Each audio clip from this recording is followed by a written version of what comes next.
Selam. Şimdi sizinle drapeli, asimetrik, kollu bir bluz kalıp incelemesi yapacağız.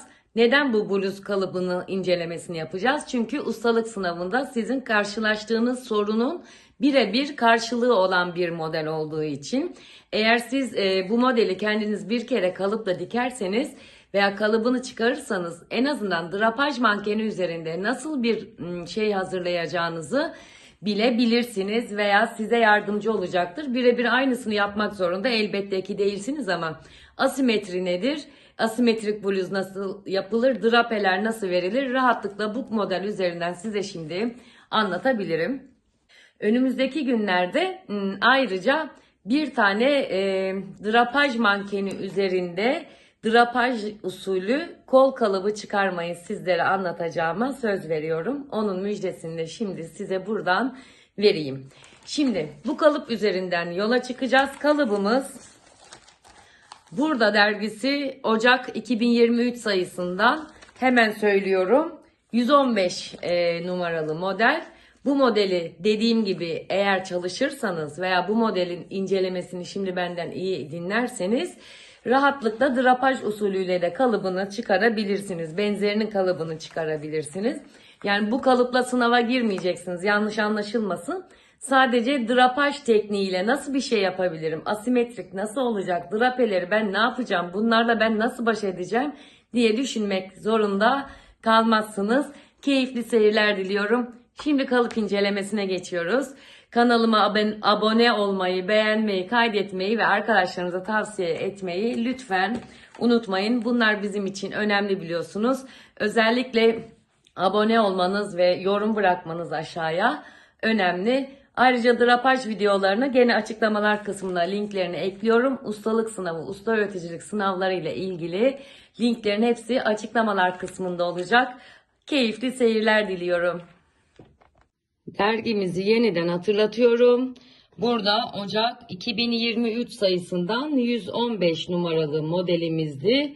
Bir yanlışlık olmasın, karıştırılmasın. Başka burada dergilerinde de asimetrik bluz modelleri var.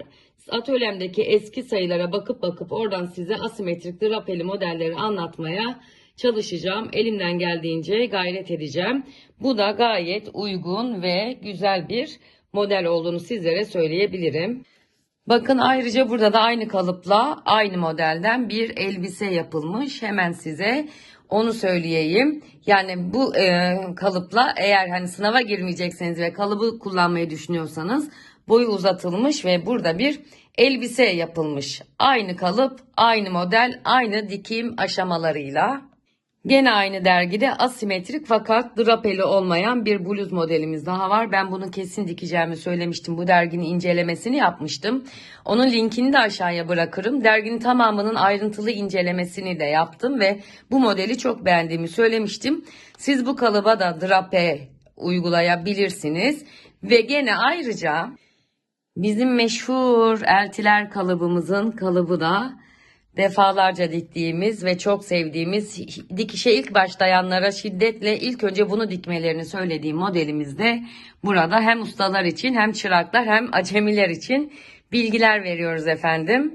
Lafı çok fazla uzatmadan hemen derginin asimetrik bluz model incelemesine geçiyorum. Eğer bu derginin tamamını izlemek isterseniz de açıklamalar kısmına sizi bekliyorum. Model numaramız 115 36-44 beden aralığında drapeli kollu ve asimetrik. Hem bunda drape çalışmasının nasıl yapıldığını anlatacağım şimdi size hem de ne kadar kolay olduğunu göstereceğim. Artık beni tanıyanlar biliyorlar ki ben bütün model incelemelerini sarı sayfalar üzerinden yaparım. Bütün modelleri oradan anlatırım. Çünkü çok daha anlaşılır ve kolaydır. Model analizine baktığımız zaman modelimizin simetrik değil asimetrik olduğunu görürüz. Sol taraf sağ taraftan farklıdır. Kalıp parçaları kol, arka ortası dikişli, ön parça drapeli ve asimetrik tek kat kumaştan kesilecektir. Ve alt parçası yani şöyle aslında bunlar birleşik kalıpta birleştireceğiz. Pafta yetmediği için 1, 2, 3 parça var. Bunlar da yaka pervazları olması lazım. Kumaş önerisini hemen okuyorum. İnce ve dökümlü kumaş istiyor. Örnek orijinal kumaşında saten kullanılmış. patronu çıkaracaksınız. Dikiş ve baskı payları için 1,5 santim vereceksiniz. Etek ucu ve kol ağzı için 4 santim vereceksiniz. Biçilecek parçalara geldiğimizde ön, arka kol, ön pervaz, arka pervaz ve tela kullanılacak. Kumaş önerisinde de kumaş olarak 2,15 santim kumaş gideceği söyleniyor burada. Ve gelelim işlem sırasına. İşlem sırasından önce kalıpların nasıl çıkarıldığını anlatmak istiyorum. Şurada pastel planı var. Arka bedeni ve kolu çift kat kumaş üzerine kat yerine yerleştireceğiz. Asimetrik yeri de kumaş kenarına ve düz boy ipliğine göre tek kat kumaş üzerinden anlatacağız. Şimdi açıklamalar kısmına bırakıyorum. Triko bluz diktik biz bir tane asimetrik. Onun nasıl kumaş yerleştirilmesini çok ayrıntılı bir şekilde orada anlattım. Oradan bakarak bu kumaş yerleştirmeyi bakabilirsiniz. Aynısı yani onda da arkayı ve kolu çift kat çalıştık. Önü tek kat kumaşa serdik. Ön çünkü bütün halinde 2 kat olarak düşünülmüş.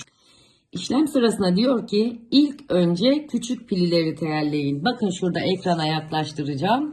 Şuradaki küçük pililerimiz var. 1, 2, 3 tane ok yönleri bu tarafa doğru pililerimizin. Yani pililer bunu kumaş olarak düşünün. Bu tarafa yakaya doğru katlanacak deniyor. İlk önce bu 3 piliyi katlamanızı ve teyellemenizi söylemiş. Daha sonra paya dikin yani teyelleyin. Daha sonra bunların üzerine şuradaki büyük piliyi tutarak katlayın ve onu dikin diye söylemiş. Şurada model üzerinden anlatacağım onu şimdi. 1, 2, 3 pilimiz var. 1, 2, 3 pilimiz var. İlk önce bunları katladı, teyelledi. Daha sonra şuradaki o büyük çizgi olan işareti kalıptaki tuttu. Bunun üzerine kapattı ve tersinden bir makine çekti. Teyelleyip bir makine çekti ve drapeleri elde etti. Bundan gerisi çocuk oyuncağı. Önemli olan şurasıdır. Siz nasıl yapacaksınız bunu? Drapaj mankeni üzerindeki inşallah bir kursiyerimle şunu çalışmak mümkün olur bizim için ve sizin için de çekeriz. Bunu ben kendimiz için de istiyorum, sizin için de istiyorum. Burada işte düz boy iplik işaretine, şuna, buna, verevine, göğüs çizgisine, bel çizgisine, kalça çizgisine dikkat ettikten sonra kumaşı koyduğumuzda drapaj usulüne göre önce şu pilileri katlayacağız, yerini belirleyeceğiz. Sonra şu piliyi katlayıp yerini belirleyeceğiz. Eğer anlamadığınız bir şey olduysa ve karışık geldiyse lütfen yorumlar kısmından sorun. Daha ayrıntılı olarak anlatacağım. Özür diliyorum. İlk önce şu parçayı bitirdik. Ütüsünü yaptık. Ön parçamız tamamlanmış oldu. Bizim için ön parçayı yaptık. Sonra normal bildiğimiz nasıl bluz dikiyorsak o şekilde dikmeye devam edeceğiz. Hemen okuyorum. Gizli fermuarı çalışmış. Arka ortasına gizli fermuar çalışılmış. Yani arkayı da birbiriyle birleştirmiş. Ön birleşti, arka birleşti. Daha sonra omuz dikişlerini dikmiş. Ön parçayı yüzünde arka parçanın üstüne koymuş. Omuz dikişlerini çekmiş. Paylara birlikte sürfüle yapmış veya işte overlock çekeceksiniz. Ütülemiş. Pervazında omuz dikişlerini kapatmış. Payları 2 açmış, ütülemiş. Pervazı da yaptı. Pervazdan sonra geçiyor buraya. Yani önce fermuarı dikiyor, sonra pervazı dikiyor ki arka gizli fermuar dikişini pervazla temizlemeyi hatırlayın. Pervaz parçasıyla fermuarı kapatmış ve temizlemiş oluyor arka bedende de. Sıra geldi önle arkanın birleştirilmesine. Kısa özet geçiyorum. Önün drapelerini kapattı, pili yönlerine göre kapattı, ütüledi. Büyük pileyi bunların üzerine kapattı, tersinden makine çekti, ütüledi. Omuzlarını birleştirdi. Daha sonra arka ortasına gizli fermuar dikti. Gizli fermuar diktikten sonra pervazla gizli fermuarı temizledi. Şimdi ne yapıyor? Bluzun yan dikişlerini birleştiriyor. Yan dikişler birleştikten sonra bunlar hep bildiğimiz normal bluz dikimi gibi. Yan dikişlerden sonra kolları katlayıp kol alt dikişini çekiyor. Kol alt dikişinden sonra ara ütüsünü yapıyor, temizliğini yapıyor.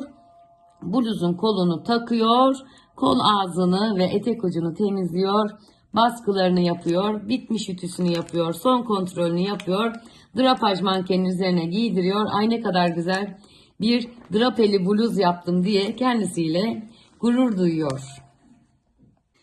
Söylediğim gibi çok kolay bir model, sınav sorusuna uygun bir model. Ayrıca sadece sınava girenler için anlatmıyorum elbette. Çok şık bir bluz modeli. Burada dergisinin Ocak 2023 sayısından çıkarabilirsiniz. İsteyenler kendi kalıplarını oluşturabilirler. Benimle de paylaşırsanız, bana da gönderirseniz, yaparsanız, dikerseniz, sınava bu modelle girerseniz lütfen yazın, haberdar edin. Yorumlarınızı yorumlar kısmına bekliyorum. Drapaj, drape ve ustalık sınavı ile ilgili bütün videolarımın linklerini açıklamalar kısmına bırakacağım. Oradan takip edebilirsiniz. Efendim, dikiş sınıfında kalın, sevgiyle kalın. Dikiş sınıfından selamlar ve sevgiler herkese. Hoşça kalın.